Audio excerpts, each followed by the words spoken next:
Pihak istana merespon adanya sorotan atas pengadaan mobil taktis Maung yang diserahkan kepada TNI Polri di tengah kebijakan pemerintah mengefisiensi anggaran.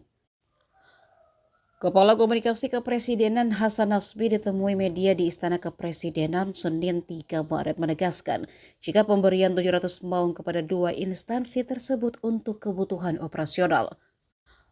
Menurut Nasbi, kendaraan taktis itu tentu digunakan untuk kebutuhan dasar, pelayanan dasar, sehingga tidak dikenakan efisiensi. Ia melanjutkan jika efisiensi tidak berlaku pada pelayanan dasar masyarakat. Kementerian Pertahanan sebelumnya menyerahkan 700 unit Maung MV3 kepada TNI Polri pada 1 Maret 2025. Penyerahan ini merupakan yang kedua dari total 4.100 unit yang telah dipesan kepada PT Pindad. Mabes TNI mendapatkan 50 unit kendaraan Maung MV3. Kemudian TNI Angkatan Darat menerima sebanyak 400 unit, sedangkan Matra Angkatan Laut menerima 100 unit. Lalu, Matra Angkatan Udara juga menerima 100 unit dan Polri menerima 50 unit.